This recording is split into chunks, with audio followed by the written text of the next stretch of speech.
It's Tuesday, February 7th, and we are here at Super Bowl Radio Row, or as some people want to call it, Podcast Pit. That's right. Yeah, that's right. Hey, the voice you hear here is Charles McDonald. We're talking to plenty superstars this week, but we got the biggest catch here for today's episode to start us off here from Radio Row. Before we jump into it, I do want to say I appreciate everybody giving me a week off from the show. I had a tough week. A good close friend passed away from back home, and the break was needed. The break was appreciated. But we're here, Charles. We're here live at Super Bowl Radio Row, and we got a lot to get into today. We're not going to talk as much Super Bowl because, like I said, I haven't been on the show in a week. A lot of stuff has happened. Oh, yeah. You've been busy. You've been jet-setting everywhere, buddy. How you been? I'm tired, bro.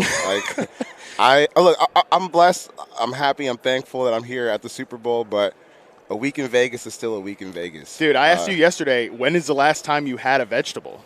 I mean, it was recently, but it hasn't been often. Yeah. If that's a fair answer. I went to Hell's Kitchen on Saturday before I left Vegas, and I did have some vegetables then. That's good. I haven't been like completely living foul, but like I said, I still did spend a week in Vegas, and then I flew straight here. That's a lot, man. Well, my thoughts are with you. My thoughts are with your entire digestive system right now as Thank well. you. I know that's always tough for me when I'm on the road. I made sure to stock up on all the necessities this morning since I got in at 10 p.m. last night and immediately started going to a bar with you, which was a tough decision, but it was my decision to make. All right, let's jump right into it. We're going to jump into some news here, and we're starting with a huge item here, Charles. Listen, AFC legend, played for, a big-time team in that conference for a long time, ended up finishing his career with an NFC playoff team from last year. And, they were a big, relevant team. We got a legend retiring here. A.J. Green has called it a career. He retired. Yeah, and this is kind of like, well, it's kind of a sad moment, right? Because we're seeing, at least for me, and I'm assuming for you, like the best draft class that we kind of watched growing up. Dude, yes. Is exiting the league, that 2011 class. So you have like Cam Newton was the first pick. He's essentially out of the league. Julio Jones is on the downturn. J.J. Watt just retired, and now we have A.J. Green. It really is kind of a moment where we're seeing this era of NFL superstars start to walk out of the door. So to see him retire, it kind of gives you a chance to reflect on how good he was at his peak. There's a reason why he was a top 5 pick.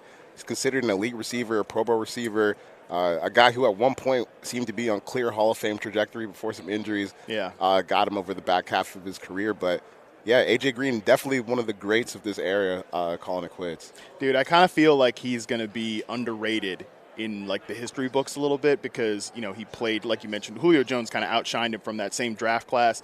He was sort of playing at the same time as like prime AB, and like prime AB, we know what's happened since. Yeah. But at his peak, he was like a top 5 receiver to ever play. And I think he's going to kind of get forgotten behind those two guys in the same era. Other greats played at the same time, Des Bryant, Demaryius Thomas. Calvin Johnson. Calvin Johnson, obviously. So, but at his highest highs, he was as dominant as any of those guys. Yeah, and if you even remember back to that 2011 draft when the Falcons made that trade up for Julio Jones, which obviously ended up working out for them. Yeah. Their initial target was A.J. Green in that draft class. So they weren't able to get high enough for A.J. and had to settle for Julio Jones. And like I said, that 2011 class it's insane outside of like the quarterbacks that got taken that year with Jake Locker, Christian Ponder, and Blaine Gabbert. Blaine Gabbert's still holding it down. Yeah, he was sandwiched in between Tyron Smith and J.J. Watt in that draft class. So didn't really work out. Yeah. But A.J. Green, he was as good as any of those guys because there were debates back in the day that were valid. A.J. Green or Julio Jones, A.J. Green or Antonio Brown, and like you said, I think he's going to get lost and underrated a little bit because he wasn't healthy for the final stretch of his career. Yeah, especially this last year in Arizona, it was like, it was clear that it was over for him. But I made the joke anyway, the longtime AFC, playoff team, all that type of stuff, because we did actually get another guy who played in the AFC for a long time that just retired as well. Tom Brady. Actually, Tom Brady. Okay. The model? Yeah. Dude. I can't with the Tom Brady underwear model picture, but I don't even know if we should spend any time on Tom Brady because he already retired. He already had his moment, but he's retired. Do you actually believe he's never going to play football again? Yeah, I think he's done. You know, not to like speculate too much, but it seems like there's been a great personal cost to him. Just a little bit. Yeah. Coming back to play for a team that obviously wasn't going to go very far this year. So, yeah, I think he's done. But the thing is the only thing that's kind of interesting to me is that when you watch him play, like he could still start for a handful of teams, which is kind of crazy to say about a 45-year-old quarterback. It's not like he had gotten to a point where he just couldn't play anymore. Yeah. He just decided to call it quits after like 22 years and 7 Super Bowl rings, which is I'd forgotten that he said, I think it was like around 2014. He was like, "I'll play until I suck, then I'll stop playing." And I mean, he didn't suck last year. He was still like a top 15-ish type of quarterback. Like I feel like he could be that for the Raiders or the Titans or something next year. But honestly, like, what's the point? As you mentioned, it's come at a great personal cost. For all different reasons. So yeah, I think it's about time for Brady. It leaves the Bucs. And I guess that was sort of the reporting coming out of from like Jeff Darlington was that he was either going to retire or he was going to go back to Tampa, which, I mean, that's interesting all in its own. But he leaves the Bucs in a bit of a weird spot because they have an older roster. They could probably add a Derek Carr type and still be probably the favorite to win that division, but it leaves them in a bit of a weird spot. Well, that's what I'll be trying to do. I know they have Kyle Trask on the roster, but that I don't think that pick has really materialized into being anything. But when you look at the rest of the NFC South, there's no reason for Tampa Bay to punt on what they've built so far. Yeah. You know, Derek Carr being able to come in and be a starting quarterback for them potentially, that would still, to me, at least be like by far the most talented team 100%. In the NFC South if they can keep, some of the offensive nucleus together or, maybe even flip some pieces on the offensive line. But there's no reason to be afraid of Carolina or Atlanta or New Orleans if you look at Tampa Bay and what they have, at least just for like a 1 or 2 year stretch. Mm-hmm. Maybe when we talk about down the future, those teams have built something. But for the immediate future, you should definitely be trying to get your hands on a veteran quarterback because – you don't need to blow it up and tank just yet when the rest of the division is as bad as it is. Yeah, I guess it's not as weird of a spot if you just decide to find one of these guys like a Derek Carr, even like a Jimmy G or something like that. I don't know that Jimmy G is like moving the needle that much, but somebody on the Carr tier I think would keep them. I mean, shoot, I guess even a Jimmy G type would keep them in contention for that division lead at this point, just because of, like you mentioned. Well, Carolina is interesting though, and I do want to talk about them here in a minute because we touched on Frank Reich, I think, right before the conference championship games, but I do like that hire. They hire Ejiro Evero as their defensive coordinator. That feels like a really strong get for them. They also brought in a couple other folks to the coaching staff as well. I do kind of like what they're building, at least from a staff perspective. Yeah, they seem to have started to right the wrongs, I think, of the Matt Rule era. Yeah. And the thing with Matt Rule, and when you take a swing that big on someone like Matt Rule and it flops as bad as it did, you're just trying to like get back on first base. 100%. We need to start looking like a football team again. So a team that has a professional identity. And obviously they started to find that when Steve Wilkes was when he took over as the interim coach over the back half of the season. But Frank Reich, like, that's a good first base hit. Yeah. We have a guy who can coach quarterbacks, who can get us back to having a structured, organized offense, and then to kind of luck out and get Evero after, the Broncos kind of held him hostage for a couple weeks. Yeah. I mean, that's a hell of a staff. And it should keep the Panthers' defense strong because even as it got a little weird there with the Matt Rule stuff, the Panthers' defense was still performing at a fairly high level throughout that. So I think to get at least just the continuity of a strong defensive mind on that part and someone who likes to run the same kind of fronts and coverages that Phil Snow did, it should be a pretty good fit for them. Yeah, and they've got players over there too. Obviously, Brian Burns. They've got guys in the secondary that should be fun. If they get the quarterback right, and I did see today that they want to go the younger route. They don't want to, and I think Frank Reich's been on that veteran quarterback carousel. The Panthers have been on that veteran quarterback carousel. That's enough already. Let's get off that and let's do something with like a young guy or something like that. I'd love to see Frank Reich actually be able to draft a quarterback, groom him, develop him, because that that division is there for the taking, and they have some talent as well. Anthony Richardson. That would be fun. It'd be fun. That would be fun. Who knows if it'll work, but it'll be fun. At the very least, it would be fun. Yeah. We mentioned the Broncos. Since we have last podcasted, they hired Sean Payton. What was your reaction to the Payton thing? And also, what was your reaction to him finding out that, Russell Wilson had like his own coaching staff on site, and he's like, that's foreign to me. We're not going to be doing that anymore.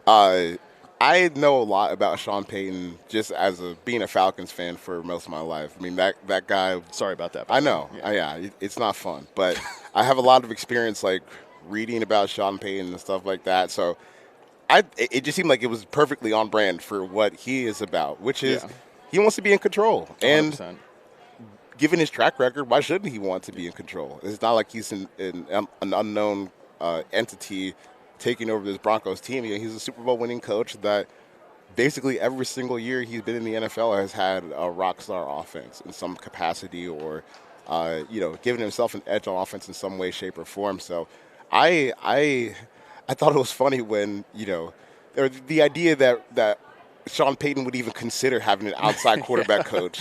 He's a control freak. Yeah, there's no way that would happen, and I think that it'll probably be good for Russell too, just to kind of be able to take a step back from the way that you've been doing things over the past 2 years, which is not worked, worked at all. And then I don't know. I think when you watch some of the late season games from the Broncos, I don't think that Russell Wilson is totally cooked.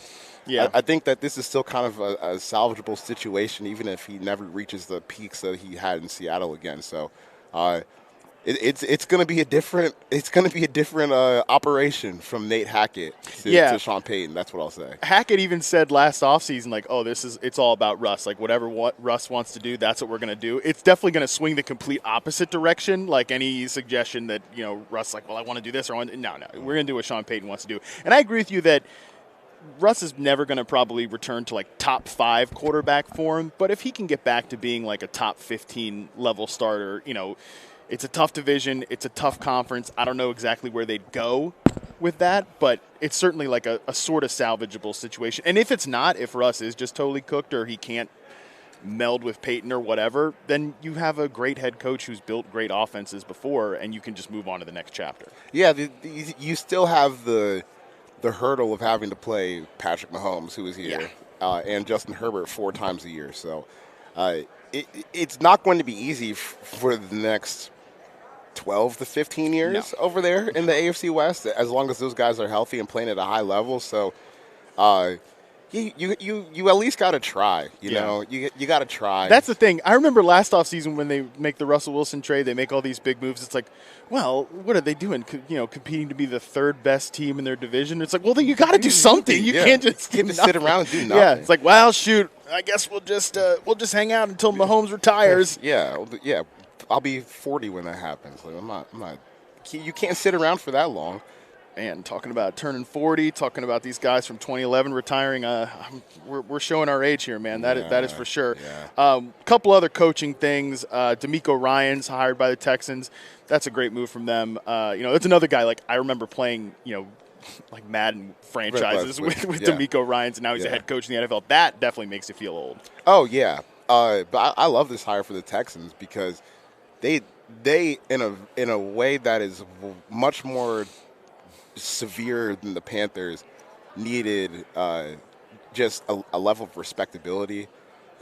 Like we're trying to do things the right way. After a year, you're on your 4th head coach in 4 seasons. God, yeah. So obviously things have not been going well. But this hire, it makes them a little bit more credible as far as maybe the team that they want to be, the type of organization that they want to be, and quite honestly, like mending relationships with the old Texans players. Like, this is a huge part of that. At DeMeco's press conference, you have guys like Andre Johnson, who has had his beefs with the Texans organization. He's back and seeming to enjoy the day. You just kind of needed to get things right beyond what's going on the football field for Houston, because a whole lot of things have not gone right for them over the past 3 years, from the head coaches to the Deshaun Watson situation to the Jack Easterby stuff, and just getting to start looking like a franchise with a plan and a vision again by bringing in a former player who was great and is objectively qualified for the job. It's a slam dunk hire. So we'll see if it works out. But even like the way I feel about the DeMeco hire is that even if it doesn't work out, the process is so strong that it's hard to fault them in going in this direction. 100%. It's a great hire regardless, but the fact that it comes with good vibes is an even bigger benefit to them.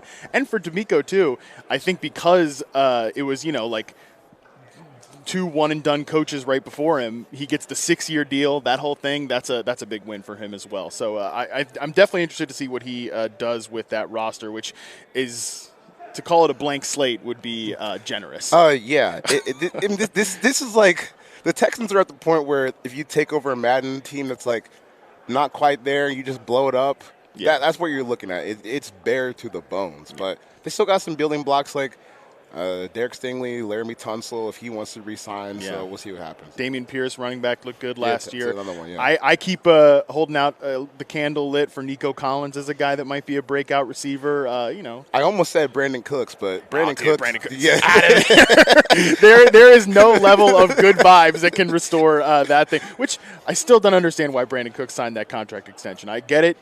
I get it, but somebody else would have given him money too. But sometimes they stare you in the face and you're just like, point. Yeah, that's a fair point. I would probably have done it as well. All right, a couple other things. I'll just throw these in, and you could tell me what you think. A couple of these coordinator hires. I mentioned Giro Evero to the Panthers. Brian Flores gets the DC job with the Vikings. Kellen Moore, offensive coordinator with the Chargers. We're going to break that down with Austin later in the week. And, of course, you mentioned Steve Wilks. He is the new 49ers defensive coordinator. Oh, I kind of like all of those moves for the most part.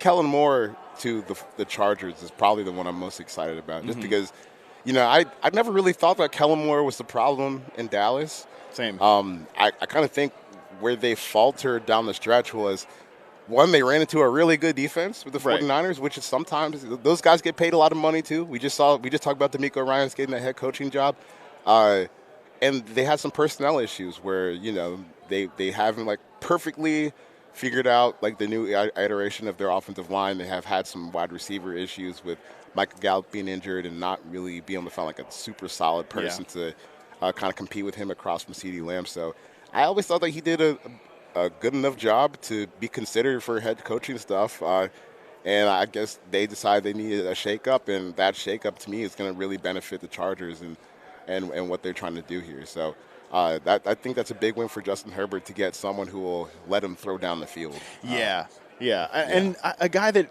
I think has a few more modern concepts integrated into his offense than a guy like Joe Lombardi, who, most of the Chargers players seem to speak highly of Joe Lombardi, and he seems like a good teacher and all that type of stuff. But again, I think they ran into way too many walls as an offensive unit, as an offensive design. And I think Kellen Moore, you could probably pick some nits with like the sequencing of his play calls, but from a design perspective and the way they integrate like motion, play action, and some interesting formations, I think will be a big breath of fresh air in LA. Yeah, the problem with Joe Lombardi is you're driving a Ferrari 40 miles down the highway. Yeah.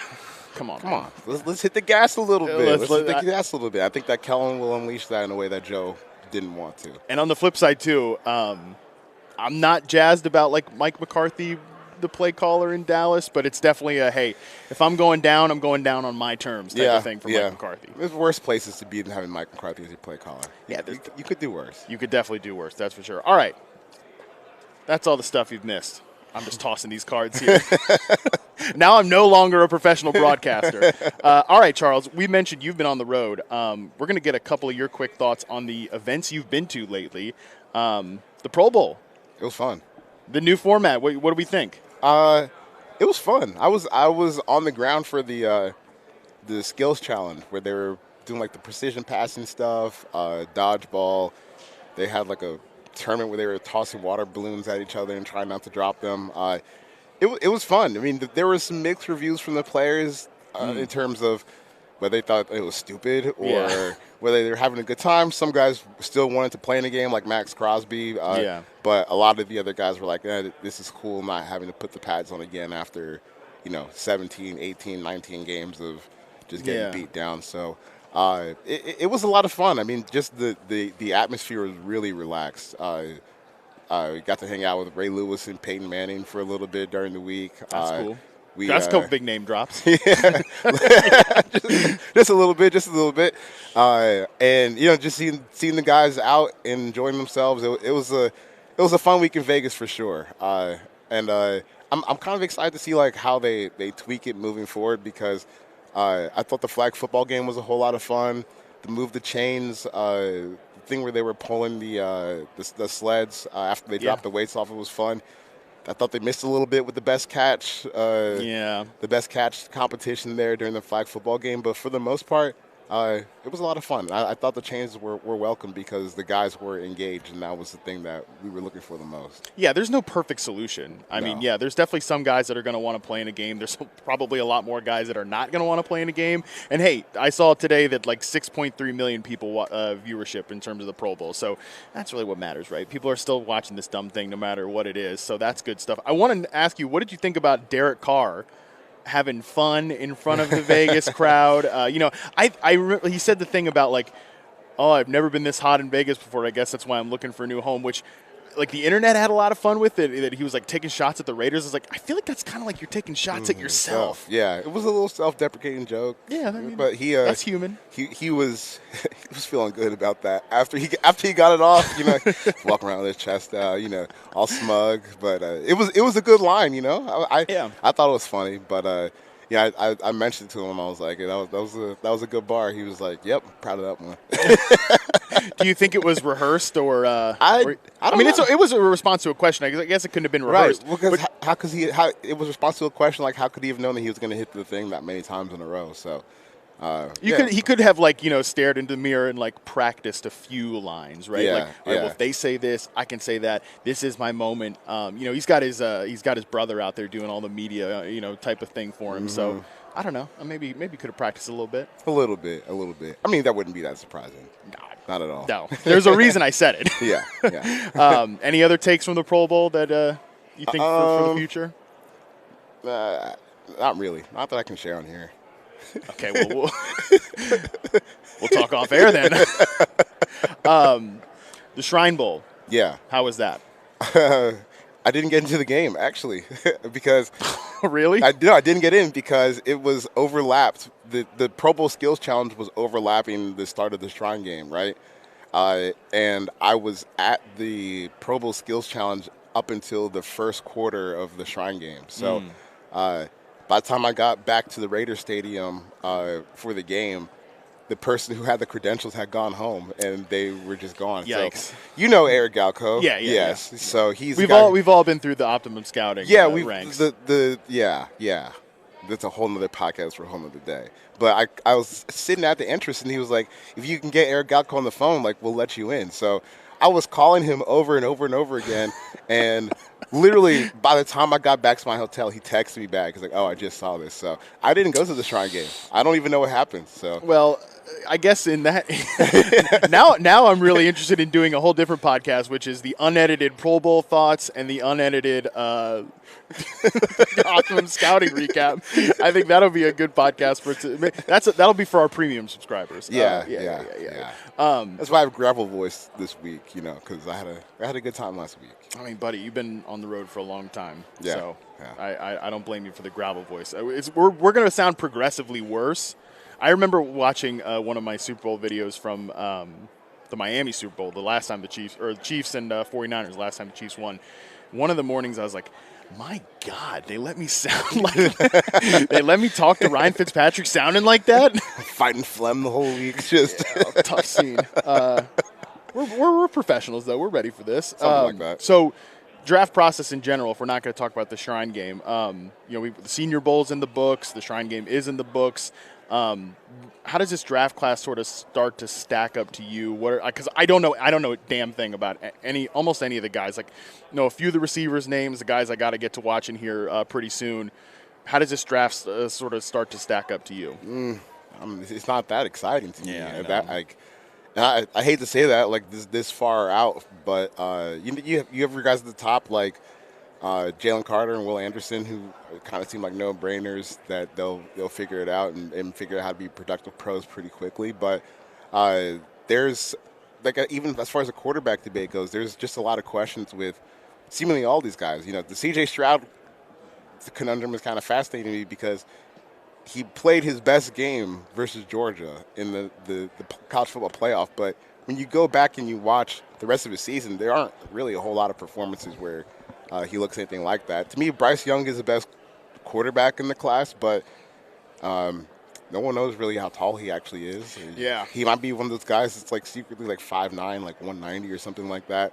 Yeah, and he's like trying to weigh in at 210 at the combine or whatever. Yeah. I mean, what's even the point? I don't know. Like, you go there and you weigh 210. Nobody thinks you're going to weigh 210 like 2 weeks afterwards. Yeah, or 2 hours afterwards. Yeah, honestly. shoot. So, and even guys like Will Levis and Anthony Richardson, you can see the talent, but there are questions about them. So, I don't know. It seems like this class it's not too flashy to me. Yeah. There's a lot of solid linemen, I think, but if you're looking for some of these big name wide receivers, even it's not really a class that has those guys in it. Yeah, again, I haven't really started all my draft work yet, but it is funny, like in the dynasty fantasy football community, this was supposed to like build up to be a great class, like 2023, like get your 2023 picks, like trade veterans, grab those picks, stuff like that. And now it seems like the consensus opinion is sort of going your direction where it's not that exciting, which just always kind of proves to me it's such a fraught exercise to try to like project a draft class even a year in advance. Mm-hmm. Oh, yeah. And that's why the draft is a waste of time and fun and important all at the same time, Like, to me, the funniest thing is when people get pissed off about mock drafts and, like... Yeah. I was going to say in January, but the correct answer is when people get pissed about mock drafts ever. A good mock draft, if you hit, like, 8 picks in a first round, 25% of the first round, you're one of the best mock drafters of the year. Yeah, what did Josh Norris got, like, 8 picks right or something like that his 1 year, and he hasn't stopped talking about it? Yeah, Josh, if you're listening to this, stop. Okay? Enough already. Enough about the stupid mock draft, bro. Give it a rest. You're doing mock drafts for Yahoo, though. I know, and I'm probably gonna be wrong as hell by the time it's over. Like if I can get the first pick right, that's all I need. But I did one last year, and I got the first pick wrong, and that threw the whole thing off. So. I don't know. I just don't get why people get so mad about it. It's crazy. People get mad about a lot of stuff. Yeah. Okay. Well, the people who seem to think that their favorite teams, who are usually bad, can never make a bad draft pick. Yeah. Right. Like, what are you deluding yourself for? Yeah, like 2 months ago, you couldn't stop complaining about the product on the field or whatever, and now you think everything is going to work out fine. Yeah. Your team won 3 games. You don't think they could add more bad players to that? Get out of here. Just follow the pattern, for God's sakes. All right. Let's move into what I really want to do here today, Charles, which we're going to do our big Super Bowl preview on the next show. I almost hit Curtis with that card there. I feel kind of bad about that one. We're going to do our big Super Bowl preview on the next show, but I kind of want to do a little fun version of like how these teams got here, which I always think is fun to like look at the 2 Super Bowl teams and kind of try to paint the road that they took to making it here, to being the last 2 teams left. But I want to do through the lens of some takes that aged pretty poorly for both these teams. Okay. I'm not going to call out anybody in particular. I didn't go, full old takes exposed or whatever and look up whatever. But so maybe I'm doing some straw men here. I don't care. These are definitely things. It's your show. You can do whatever you want. That's a good point. I can do whatever I want here. And same to you. You got any bad takes you want to throw out there that you remember from the offseason? I don't remember anything. Well, that's fair. What I definitely remember, though, and we'll start with the Eagles here, and this one I did quote tweet an old tweet of mine. That's a lot of tweets. Quote tweet an old tweet of mine from draft night talking about, man, A.J. Brown, top 5 talent, top 5 potential receiver. The guy's a stud, and there are so many responses in there about, well, too bad his quarterback can't throw. Too bad he's playing with a running back, or huge quarterback downgrade. Any sort of Jalen Hurts take has aged extremely poorly as we sit here just a few days away from him playing in a Super Bowl. Yeah, Jeffrey Lurie said yesterday basically that he's going to get whatever extension that I guess the market decides that he Did that surprise you at all? A little bit. I mean, that he would just kind of give it up like that. Because usually I feel like we don't see uh, we don't really see front offices come out and give up their leverage that easily. That was the only thing. I mean, shoot, the Ravens are still trying to like play chicken with Lamar a little bit all these years later. And I think Lamar's a much like a different class of quarterback than Jalen Hurts is, and he still can't get his money. So I thought that was a little interesting. I think just there are areas where Jalen still has to get better. I mean, even that 49ers game last week was pretty rough for him. And sure, he's going through the shoulder thing. But anyone who said that he should like have to switch positions or something like that, you've been proven horribly wrong on that one, because he's certified or established himself as the Eagles' next franchise quarterback, and the Eagles owner says he's going to get paid accordingly. So you are wrong. You were very wrong. And I know I've said this on the show all year long. I wish I had been a little more imaginative about Jalen Hurts specifically in his – because if you look at him from his final year at Alabama to his season at Oklahoma to his first 2 years in the NFL, he has gotten incrementally better. Mm-hmm. Like from an adjusted yards per attempt standpoint, he took a boost when he went from Alabama to Oklahoma. He took another jump from his first year to his second year, and obviously this year he's taken a huge jump as well. I wish I had trickled that down to the receivers more, because, I mean, I love these two receivers. Like I said, A.J. Brown, I was a big fan of. He's been top 3 in success rate versus man and press coverage. I remember talking to you about that in the offseason in each of the last 3 years in reception perception. And Devontae Smith, too. I mean, that's another guy that people have been proven wrong about as well. The low BMI stuff, all of that. I know he didn't actually catch that pass in the conference championship game. No, he did not. It was close. It looked good. It looked good, though. Yeah, it looked good. It wasn't even really that close. No. I mean, he got up and was like, "Come on, let's go, Yeah, run the play." yeah, and Kyle Shanahan's still like looking around, like, "Throw that challenge flag." Which is crazy, because you almost never see anyone get that off never in that scenario.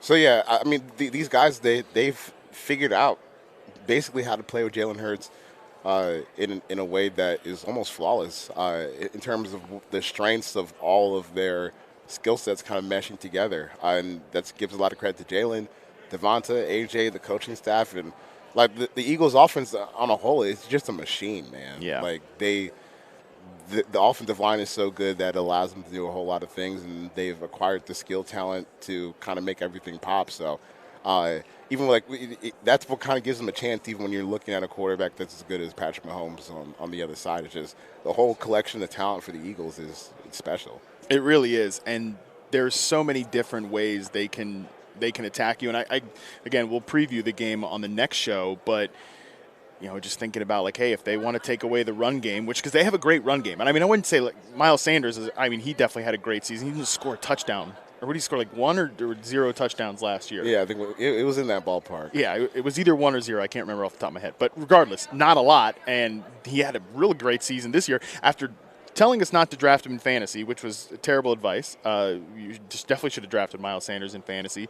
They have a great run game. I wouldn't say they have like a special stable of backs, but you mentioned it's the offensive line, the way that Howie has always, emphasized the trenches, and I think that's a big lesson to take away from this team. Like, I know that some people pushed back at me when I said this online, but the fact that the Eagles won a Super Bowl like 5-6 years ago, and they had not just a different coach, but also a different quarterback. Like, you rarely see teams change over both positions and then get right back to like a winning identity. But I think because of what they do on the offensive line and the defensive line, I think that's a big reason why they're here. Yeah, this kind of, I feel like where they've been good at building their team just over the past 5 or so years. Because even when you look at their downturn, they've never really fell all that far. They've been able to keep veterans together through that, and a lot of that is through the trenches. So, I remember I was at the Eagles-Giants game, and after the game was over, you were down in the hallways outside the locker room, and Howie Roseman's kind of giving himself a pat on the back for the job that he's done building the Eagles, and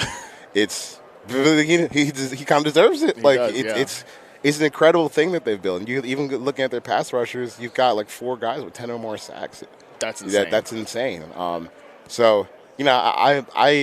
just as a person who loves football theater, like the idea of Mahomes having to withstand something like that, it gets me really excited for the game on Sunday. Yeah, it's going to be pretty fun. And obviously last time we saw Mahomes in a Super Bowl, he was harassed by a really good pass rush. Yeah. This is way, way better, way different animal. Of course, they've invested on the offensive line as well, so they can maybe get past it. But anything else on the Eagles stand out as like where people misevaluated them? Any bad takes coming into this year? No, I think the Hurts thing is probably the biggest. It's interesting because like what quarterbacks wouldn't be able to make Devonta Smith, Dallas Goedert, A.J. Brown work. So like the idea that he wouldn't have been able to work with that at all is pretty crazy. But remember when they had all those first-round picks, they only ended up picking one player in the first round this past year. Obviously, Jordan Davis, who had his moments this year for sure. He had some injuries as well, but like there was all this like ammunition of draft capital that they had, and people were like, well, if Hurts doesn't work out this year, they can just trade up next year and keep it moving. And I don't think they're having that conversation now. It's the conversation of how much are we going to pay this guy? When are we going to pay this guy? And I think that'll be. And now you're at the point where the rest of your roster is so good, and you still have 2 first-round picks, including the 10th overall pick. And the 10th overall pick, like that's one of those picks that you can turn into more draft capital. If you're picking at 31 or 32, that the value on that kind of drops a lot from the top 10. But if you're picking top 10 and you don't really love a prospect, you could trade down and still pick up a first for next year and still have an opportunity to pick someone in the first round this year. So they have a lot of flexibility. They have a lot of talent. And it seems like they've got their franchise quarterback too. So it's a good spot. It's a good spot to be in if you're an Eagles fan for sure. It's pretty amazing that if you are an Eagles fan, you get to not only get excited about the Super Bowl on Sunday, but you can be one of the people getting mad about a mock draft and like a top 10 overall pick right now. You can do both things right now, realistically, as an Eagles fan. That's a good spot to be in. Yeah, but that means we've given too much power to Philly fans, which is a dangerous thing. Very dangerous thing. Those people cannot be trusted. And I say that with a lot of love in my heart. Yeah, you're an East Coast guy. You've experienced it plenty. That is definitely we've let them become way too strong. Yes, that's for sure. All right, let's talk about Kansas City here real quick before we get out of here. This is another team I think that outkicked a lot of expectations, which is weird to say. But, I mean, how many times did you see, like, a division preview of the AFC West, and it's like, oh, man, because the Chiefs finished 4th in their division. They traded away Tyreek Hill. Well, they were just the best passing offense in the NFL this year. Yeah, that's why I was able to ride the dumbest take of all time. The greatest take of all time. It's the best, dumbest take ever. Patrick Mahomes is the most underrated player in football. Because I just had that take because the NFL Top 100 came out, and he was like number 8, and I was like, it's way too low. That's way too low. He at the time, it was like, he can be 1 or he can be 2, and the other one can be Aaron Donald. Like, that's it. It's those. It was at the time coming into the season. It was those 2 guys, and I just felt like people really underestimated how much better Patrick Mahomes is than every other quarterback in the league. And this year, I don't think there's any better proof than what he did this year. I mean, just absolutely burned the league down again. Tyreek Hill's out. Travis Kelce was still great, but when you look at their wideouts, they didn't have like a true dominant number 1 guy out there like they did with Tyreek. And the difficult part of losing someone like Tyreek is there's a target vacuum now. Mm-hmm. Like, you still have the same quarterback, still got a lot of the same pieces around, but Tyreek's gone, so other guys are going to have to step up on the fly because anytime Patrick Mahomes is your quarterback, you're expected to be here at the Super Bowl. So you don't have time to like waste a year to try and figure out, X, Y, and Z and how we can put this together. But when you have 15 back there, you can do anything. Like, you and me could go out there and maybe we could score 20 points with Patrick Mahomes at a quarterback. I don't know. With your back and my knee, I'm going to take the under on 20 points. It might be a little tough, but it's just the funniest thing to me when you go on Twitter right now and anyone posts a graph about quarterback efficiency, right? Oh, yeah. There's just a line of red that is so far ahead of anyone else. I mean, someone posted today his like EPA per attempt against top 5 pass defenses, and he is so ridiculous. He's like playing at a Pro Bowl level against even the best defenses that you can see in the league. So he's different, man. Yeah. Like, he's just a different breed of quarterback. Makes no sense. And it's okay to say that and like recognize it. It's still pretty early in his career. I mean, he's like 26, 27, something like that at this point. But we are seeing something different. We are seeing something I don't want to say unprecedented, but I mean just from like what he's. It kind of is. It kind of is. Yeah, I know. It's wild. I mean, like whether he'll ever have the same amount of success from a Super Bowl standpoint, like as Brady, but he's been to 5 straight AFC Championship games. This will be his 3rd Super Bowl, and he didn't even start his first season. Yeah, every year that Patrick Mahomes has started, the Chiefs are at minimum coming within 1 game of the Super Bowl. Like, yeah, I know that we tend to, the way that I think Americans look at sports media, it tends to be like, it's almost as bad as getting to the game and losing is almost as bad as like not getting there at all. Yeah. But when you have a chance to play for Super Bowls that often, no one else is doing that. Right. It's 5 straight AFC Championship games. Like this is like some video game shit. Like it makes no sense. I watch him and I'm blown away. You know, the throw that he had last week to Marcus Valdes-Scantling on the goal line against the Bengals. Yeah. And he's just like, he's moving around in the pocket and he looks up and he just drills him right in the chest. Like that is, it's different. It's different. It's special. Yeah. So to the people who are like, if you're already getting bored of this Patrick Mahomes thing, you got to buckle in, man. Like, yeah, this is going to be a long ride. Like, we could conceivably be doing this for the next 15 years, so buckle in.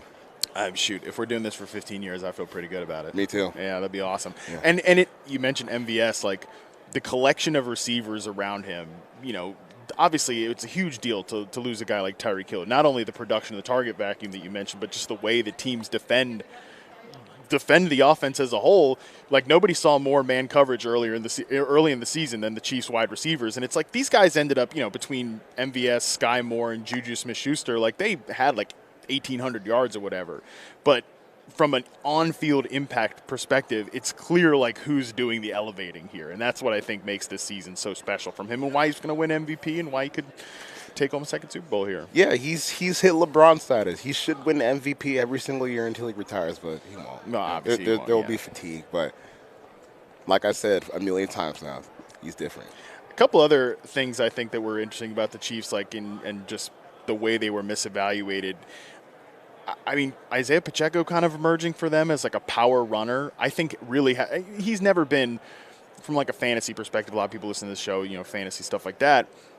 He's never been a consistent performer week to week because he doesn't play a ton in the passing game. Except last week, he started to play a ton in the passing game, which I thought was interesting. But the element that he's brought them, because they have a great offensive line that they've invested in, as just a physical tone-setting guy, I think has made a big difference for them. Yeah. They kind of needed that a little bit. That kind of runner in the backfield. And what's interesting about how the Chiefs have been built for this season is they can be this team that kind of takes the load off of Mahomes if he's dinged up or if he needs like a rest or whatever, because they can really run the football like when they need to. They got a big, powerful offensive line. They got some guys that can really move the chains like Pacheco, and when you have someone as good as Mahomes, that gives you more running lanes and more opportunities to gash defenses.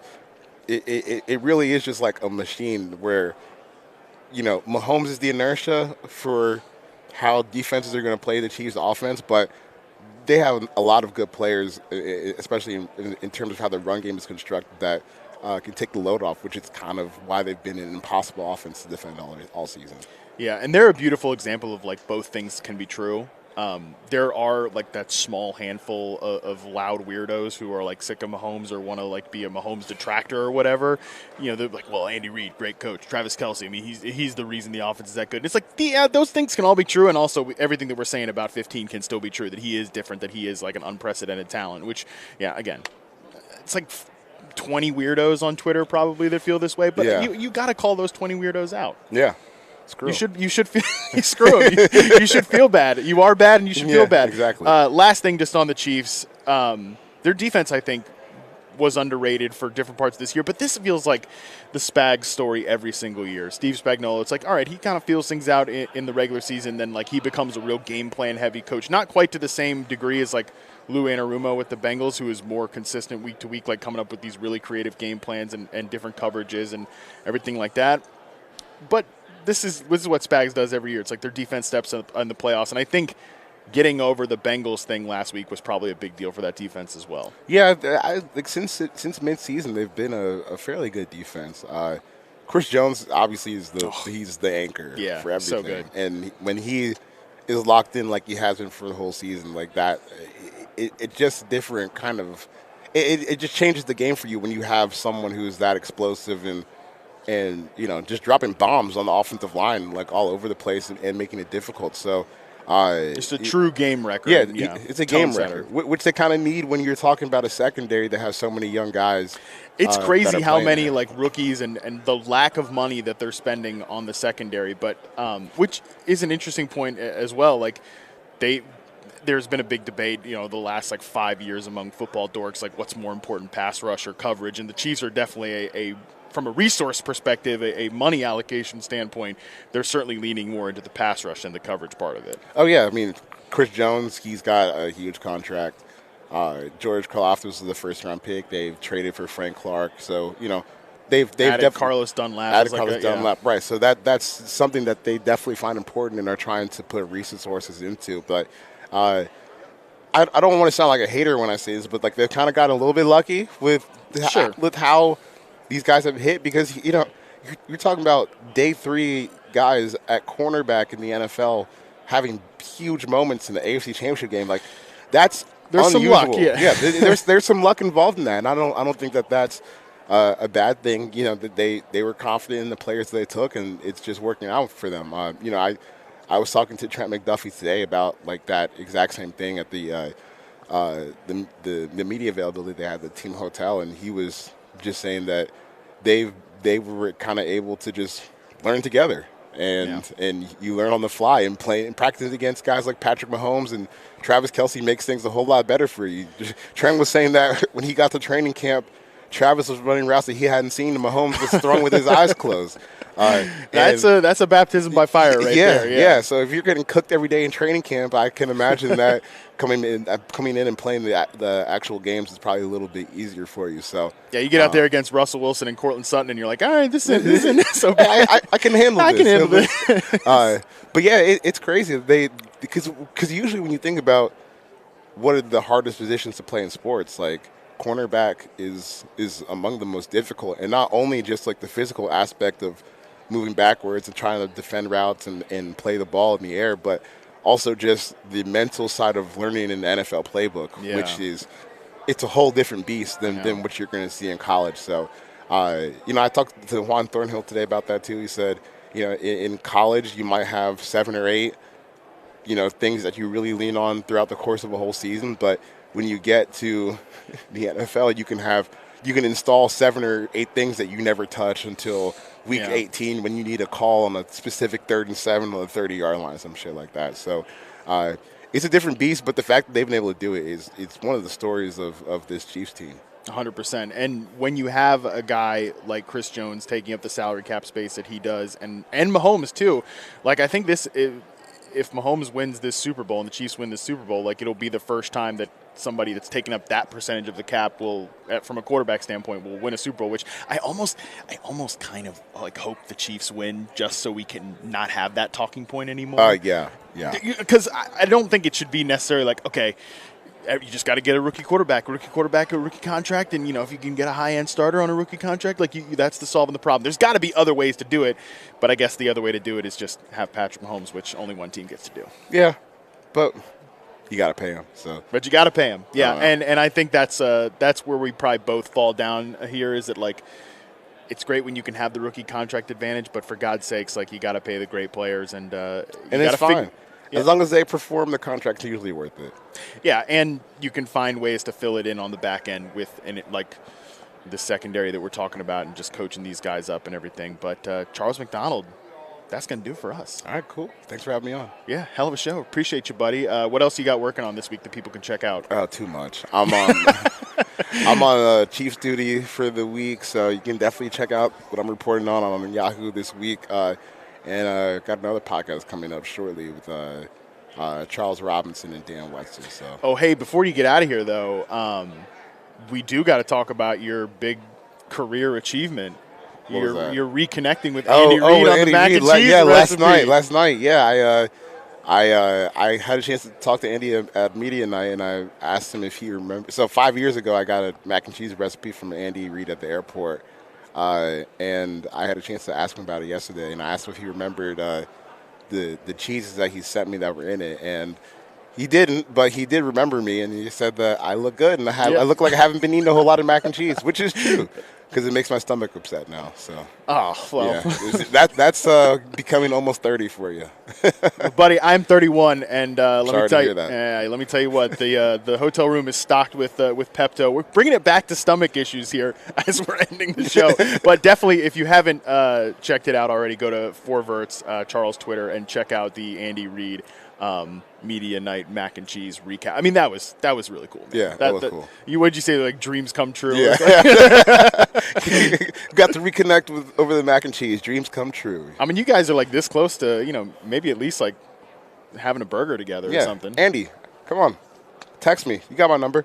Yeah, you got his number. I mean, for God's sake, come on the show. We'll all talk. We'll talk mac and cheese, and I mean, no football, just mac and cheese. There we go. All right. That is going to do it for us. If you don't already, make sure you're following us both on Twitter, but especially follow Charles at 4Verts. You can follow me at @Harmon_BYB.